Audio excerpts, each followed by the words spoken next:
This is the Dove Lady. I'm getting ready to read another chapter. Chapter 4, The Awakened Ones. Now,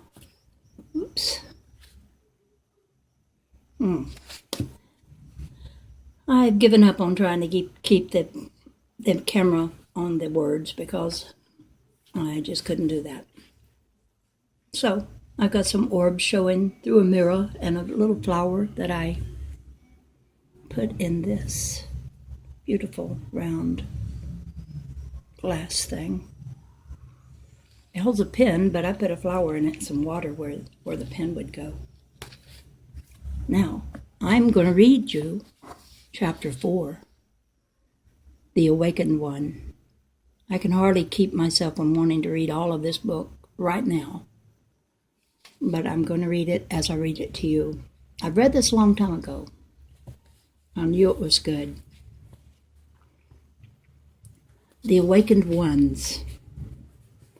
I do not come to this earth because teachers have stated these truths or because human leaders have created things to follow. My presence comes like bubbling brooks come to the hills in springtime.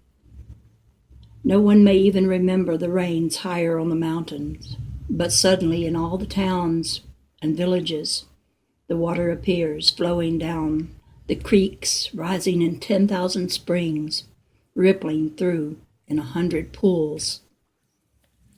I am thankful for each one of you who chooses to step through the emotional veil to enter my presence, and I am thankful for what you might do to help me draw the sleeping of your race up into the joys of the new world. But though you may not be enthusiastic about some favorite teachings, but though you may be enthusiastic about some favorite technique or school of thought that has assisted your awakening, my coming can best be assisted not by teachings or a method, but by yourself being the method. Do not draw excessive attention to any one school or approach,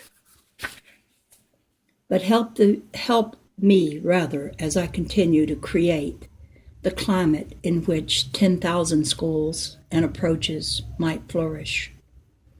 No one of you is central, as in the old hierarchy pattern of human organization, because each of you is central in the biological pattern of organization that guides all life within my body.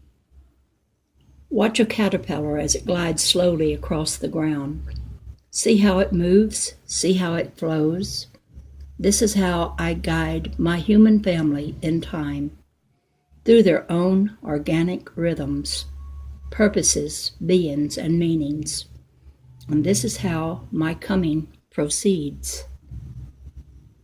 If you seek to know the center of all that is occurring on your planet, become the servant of all. It is from the loving human heart that I coordinate the present transition.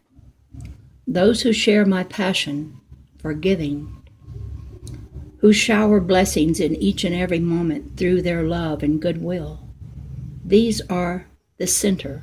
Each one is the center, who is centered in me. For then there is only one, and it is I. Do not be concerned if your first efforts to align yourself with the purposes of the Holy Spirit do not immediately bring the results you expect. Expect no results, but that your patience and consistency in giving will soon be matched in time, like a clutch engaging with the engine, by the source, the origin, the giver of every good and perfect gift. For I am the source of all blessing and the wellspring of all truth.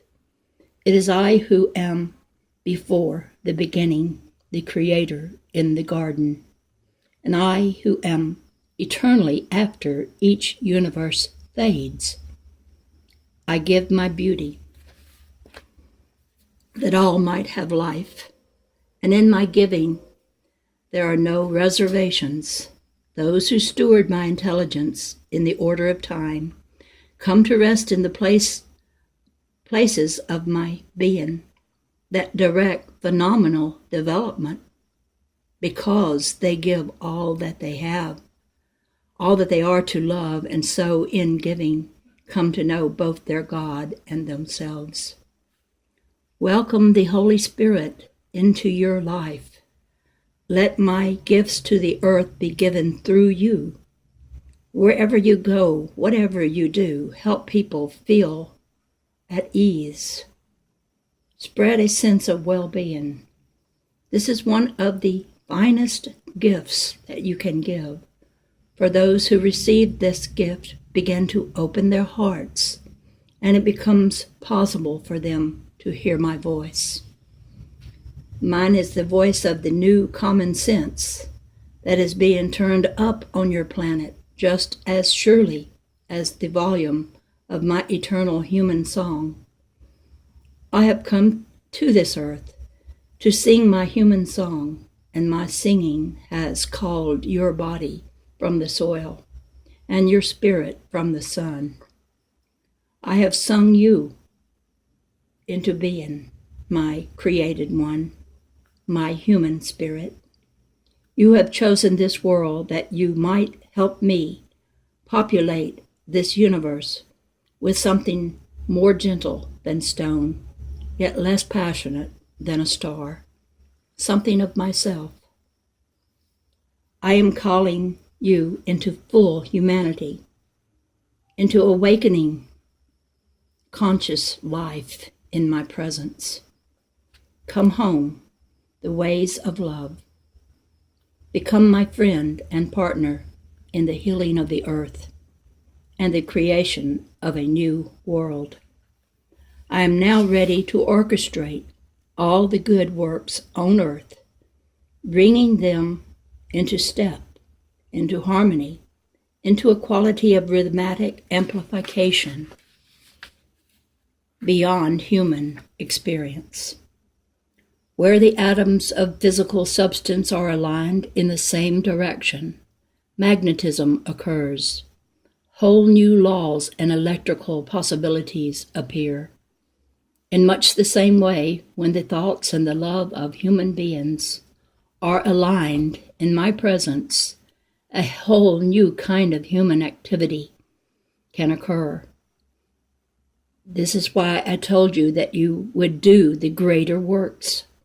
For I knew that in this time of planetary Pentecost, I would not be one man alone speaking to the multitudes, but that I would be the multitudes, and new energies and new superbiological principles would amplify my deeds.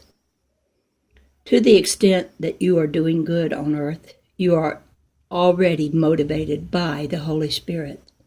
But so long as you do not recognize this, you are only partially effective, accidentally tapping into coherence from time to time, with little ideas of why or how. Begin living consciously. Acknowledge my presence within you. Pray to me for direction.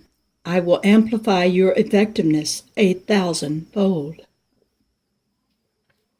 When the human design is allowed to work properly, one Holy Spirit is incarnate in a multitude of human lives. Each of these healthy humans knows the Holy Spirit as his or her own spirit.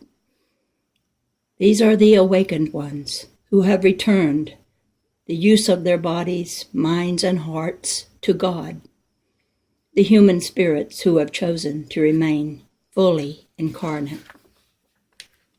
The awakened ones take responsibility for their immediate perceptual field. They know who they are. They are my channels into a particular geographical location. Awakened ones do not segregate their spiritual selves from their everyday affairs.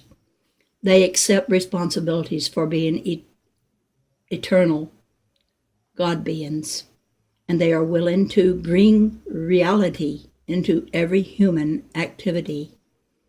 They do not shy away from offering healing when healing is called for. When they perceive a situation where the Holy Spirit's input will lighten the loads of all concerned, they do not hold back, fearing criticism, judgment, or human attention. The awakened ones are the healthy cells in my planetary organ of intelligence. They are my teachers, healers, priests, and priestesses. They are the new doctors and the new lawyers. They teach the laws of love and the laws of health, the laws of creation. They assist in the removal of all that obscures perception and diminishes the experience of God. They do not lead people externally as in the old world. They guide all who are open to the inner leadership of the indwelling Spirit. They are the angels whom I have sent, not to speak of God afar, but to dwell on earth, an example of the truth that they themselves are. Thousands of awakened ones already light this world, and soon there will be many more incarnate men and women whom all in love shall meet. The awakened ones share my spirit and my power. My presence works through each of them. Through them I teach, heal, and forgive sins. When one of these awakened ones forgives sins, it is I that forgive. And when one of these awakened ones heals, it is I that heal. My presence acts on all from within. But when my inner activity is accompanied by the outer activity of an awakened one, it is much easier for people to be made whole. For the truth then is not abstract, but manifest in expression.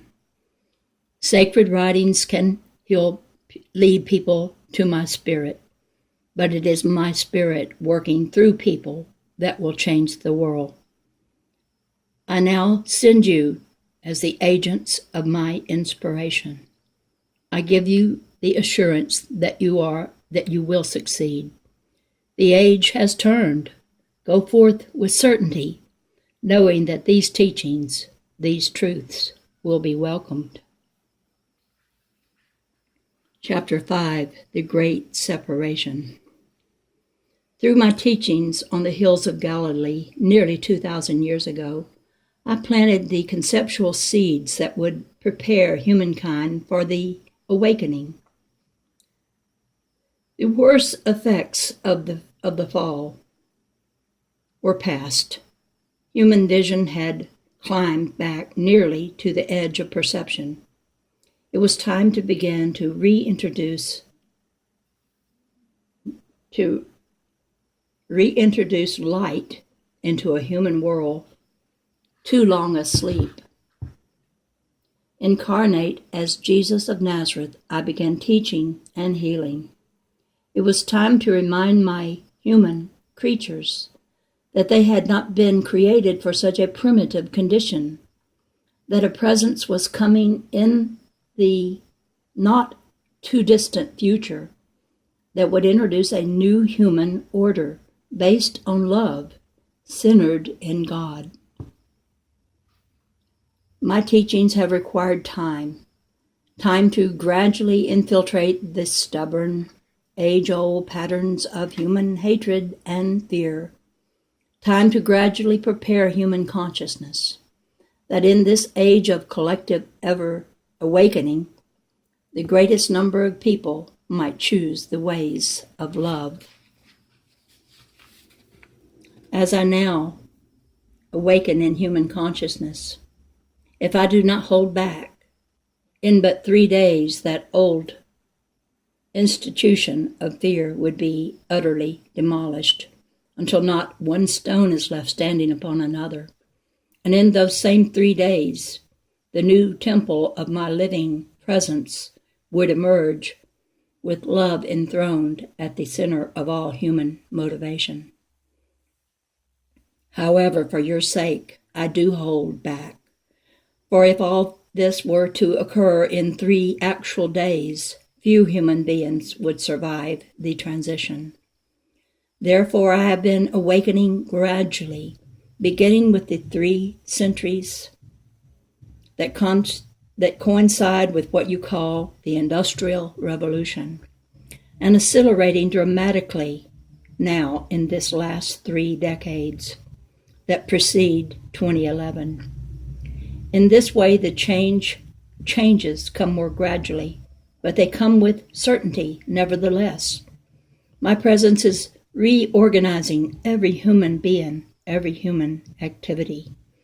The earth is shifting from a hell ruled by fear to a heaven ruled by love. As the 20th century draws to a close, those who are at peace within themselves will find their lives increasingly aligned with the strengthening field of my presence. Those who fear will come under increasing pressure to confront their dishonesty and change. The fearful will not have an easy time in these days, for they will be withdrawing from my spirit, thereby forcing themselves into crisis situations designed to stimulate a change of heart.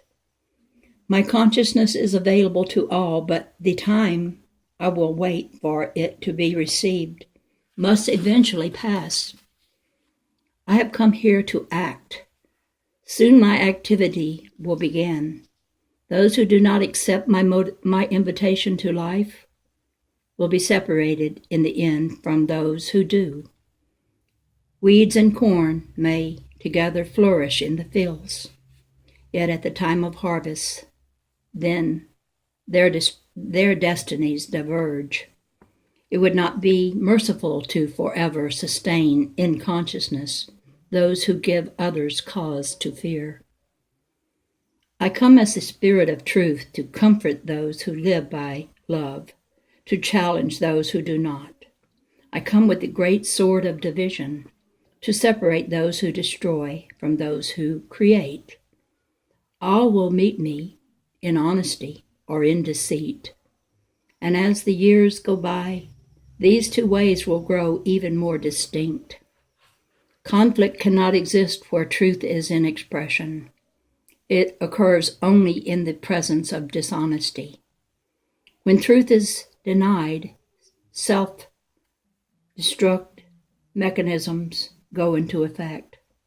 People get sick because they are sick of themselves. They die because they do not forgive. Disease is not caused by germs, toxins, viruses, excessive radioactivity, microbes, bacteria, or by any other physical agent. Such things are ever present, thousands of them pass daily through every healthy human body. Such agents are only destructive when they do not pass through the human body, but are retained instead. There is only one reason why germs or toxins are retained in the human system, because present in that human system is an evil spirit.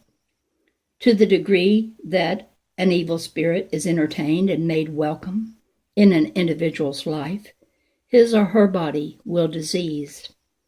This is a regulatory mechanism designed to deprive destructive spirits of physical bodies.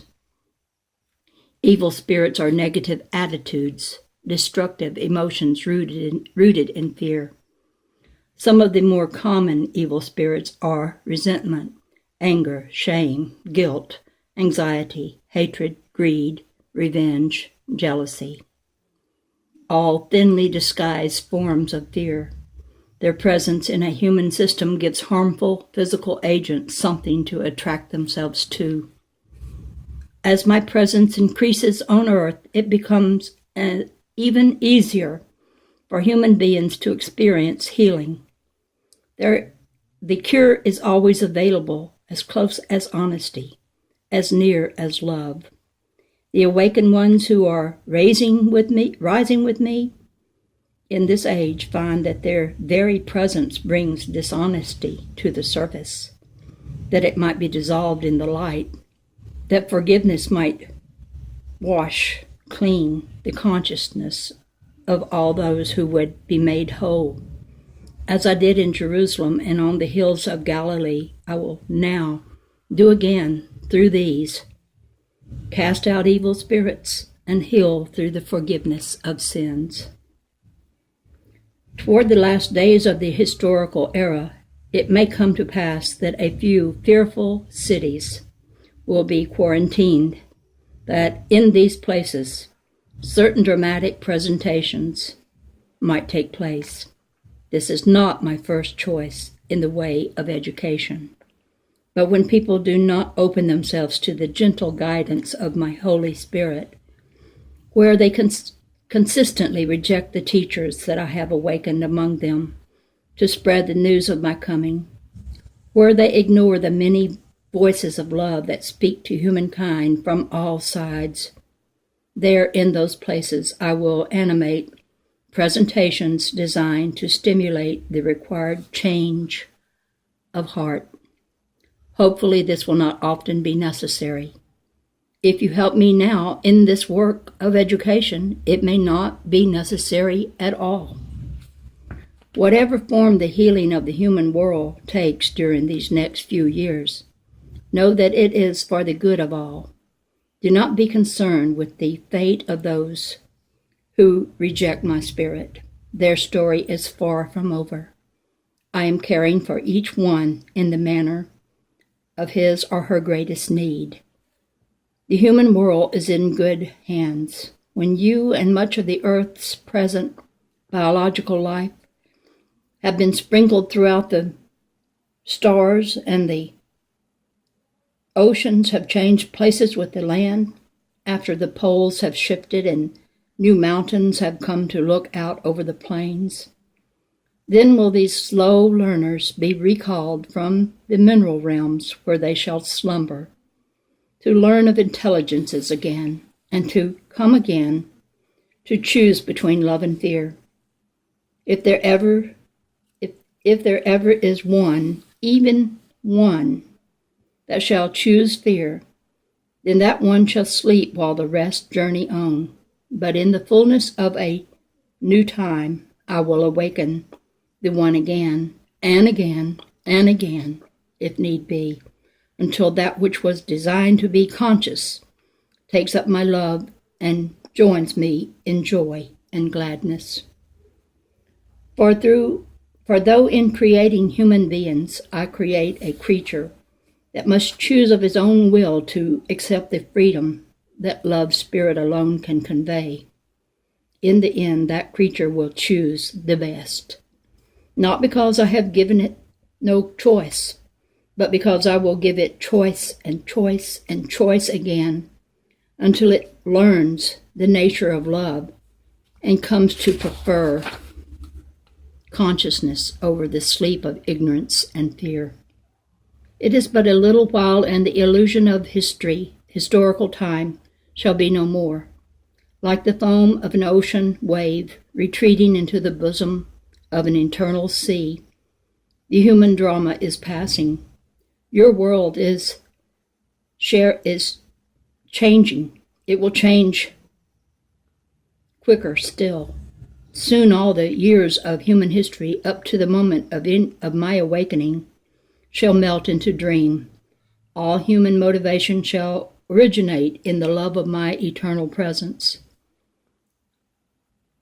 Heaven will be mirrored on earth. The creator of all, the stars in the sky, shall be dressed in the graceful biological robes of a blue-white world. You have incarnated at this time specifically to help ease this transition. Help me guide the human lives that are disoriented. As the old temple topples, direct them to the new organization that is taking place everywhere human beings love. And that is enough for today. And this is the Dove Lady, over and out for now.